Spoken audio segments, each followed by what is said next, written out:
The invisible prison deep within North Korea's mountain ranges lies a network of facilities that officially don't exist. Satellite images reveal sprawling compounds secured by electrified fencing, guard towers positioned at precise intervals, and patrol roads cutting through rugged terrain. These are the political prison camps, places where entire families vanish without trial, without appeal, without hope. The regime has perfected a system of collective punishment spanning 3 generations. A grandfather's alleged betrayal condemns his children and grandchildren to lives behind barbed wire. No evidence is required. Suspicion alone suffices. In the dead of night, security forces arrive at homes across the country. Families are loaded into trucks, their neighbors too terrified to ask questions.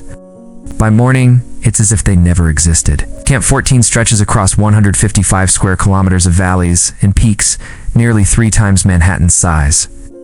A 60-kilometer perimeter fence encircles the entire facility, electrified and patrolled around the clock.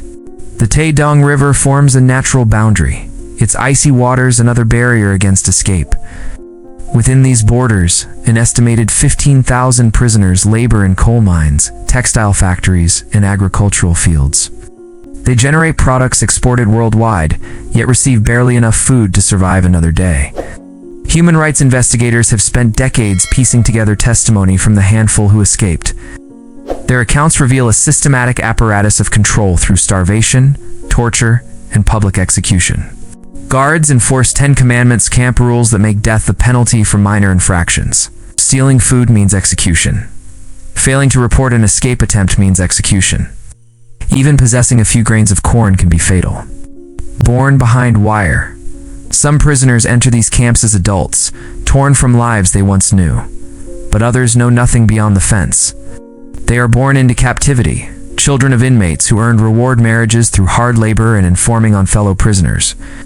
These children grow up in a world where brutality is ordinary, where hunger is constant, and where family bonds are warped by the desperate competition for survival.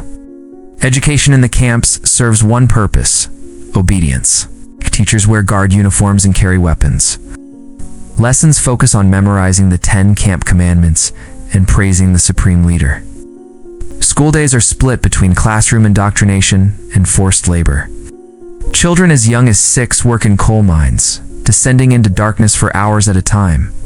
Accidents are common. Medical care is non-existent. Housing consists of crude structures shared by multiple families. A single bulb provides light for 2 hours daily when electricity works at all. There is no running water, no heat during brutal winters, no privacy. Meals consist of corn gruel, just enough calories to sustain another day of labor, never enough to truly satisfy hunger. Prisoners supplement these rations however they can, catching rats in the darkness or stealing from garden plots, despite knowing the penalty. The psychological architecture of the camps is as carefully designed as the physical one. Trust is impossible when survival depends on betraying others. Children are taught to report their parents. Spouses inform on each other. Friendship becomes a liability. This social disintegration serves the regime's purpose: a population too fractured to organize resistance, too desperate to think beyond the next meal, the weight of generations. Among the prisoners are those who once lived privileged lives. Military officers, government officials, university professors, people who believed their loyalty protected them. Then investigators discovered some forgotten connection. A parent who fled south during the war, a relative accused of disloyalty, an ancestor with the wrong political associations. Guilt by association reaches back through time, catching people who never knew the crimes their families allegedly committed. These prisoners face a particularly cruel adjustment. They remember comfort, culture, and freedom. They labor alongside those born into captivity, struggling to survive conditions their bodies and minds weren't prepared for. The contrast makes their suffering more acute. They know exactly what they've lost. The camps operate on a simple equation: malnutrition plus forced labor equals slow death. Production quotas are set impossibly high. Failing to meet them brings reduced rations. Weakened by hunger, prisoners work more slowly, missing quotas again. The cycle continues until bodies simply give out. This isn't accidental, it's the system functioning as designed. Guards maintain control through spectacular violence. Public executions serve as constant reminders of absolute power. Prisoners are gathered to watch as fellow inmates are shot, hanged, or beaten to death for infractions both real and imagined. The message is clear. Resistance is futile, mercy non-existent, yet somehow the human spirit persists. In whispered conversations during brief rest periods, prisoners share memories of the outside world. They form fragile bonds despite knowing betrayal might come from any direction. Some even begin contemplating the impossible: escape. The odds are overwhelming. The electric fence claims many who try. Patrol guards shoot without warning. The wilderness beyond offers no shelter. But for a few, the alternative, dying slowly in captivity, becomes worse than the risk. Calculated risks? Escape planning requires patience measured in years. Every detail of the camp routine must be memorized. Guard shift changes, patrol patterns, gaps in surveillance, vulnerable points in the perimeter. One former officer spent months observing the rail system that transported coal from the mines. He noticed that freight cars sometimes carried grain, leaving scattered kernels on the floors. He studied the narrow space beneath metal panels, measuring it with his eyes, calculating whether a human body could fit. The opportunity came during a chaotic moment, when desperate prisoners swarmed a train car, searching for food while guards shouted orders. In the confusion, he slipped beneath that metal panel, squeezing into a space barely large enough to breathe. As the train rumbled toward the camp gates, his heart hammered against the steel beneath him. Hours passed in cramped darkness before the train finally stopped at a station far from the camp. He emerged in the pre-dawn darkness, stole a worker's uniform, and disappeared. But escaping the camp is only the first impossibility. North Korea itself remains a prison, with internal checkpoints, informant networks, and a population trained to report anything unusual.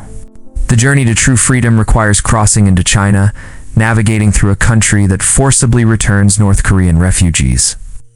Then traveling thousands of kilometers through multiple nations to reach South Korea or another country offering asylum. Others plan simpler escapes, crawling under fences during brief moments when guards are distant. Some succeed temporarily before being recaptured. The punishment for failed escape attempts is torture weeks in underground cells, beatings, starvation. Many never recover, yet still a few keep trying. The price of truth. Those who successfully escape face new challenges, guilt over those left behind, trauma that shapes every waking moment, and the difficult task of making the world believe their testimony. The camps officially don't exist. Ow. The regime denies everything. Without physical evidence, survivors' accounts are questioned, scrutinized, sometimes dismissed. But satellite imagery confirms the existence of massive compounds. The locations match survivors' descriptions. Physical scars, burns from electric fences, deformities from torture, malnutrition's permanent effects provide corroboration. As more testimonies emerge, a consistent picture develops despite individual variations in detail. One escapee eventually acknowledged changing certain specifics of his story, admitting that some memories were too painful to share accurately at first, others too shameful. This is common among torture survivors' trauma. Distorts memory and creates psychological barriers to full disclosure. Yet the fundamental facts remain verified. He was a political prisoner, he witnessed executions, he bears the physical evidence of systematic abuse. Estimates suggest 80,000 to 120,000 people currently suffer in these camps. They endure torture today, as they did yesterday, as they will tomorrow, unless the world maintains pressure for accountability. Former prisoners who reach freedom become advocates, speaking at international forums, providing testimony to human rights organizations, keeping attention focused on atrocities that regimes prefer remain hidden. Their message is urgent. Behind those mountains, human beings are being systematically destroyed for crimes they didn't commit, for associations they didn't choose, for accidents of birth. The world's knowledge of these camps grows, but so far, the camps remain. The question facing humanity is not whether these atrocities are happening. The evidence is overwhelming, but whether we possess the collective will to stop them. Note: this narrative is based on documented testimony from North Korean prison camp survivors, satellite evidence, and human rights investigations. North Korea denies these camps exist, making independent verification impossible. Some survivor accounts contain inconsistencies common to trauma victims. but the fundamental evidence of systematic human rights abuses is well established.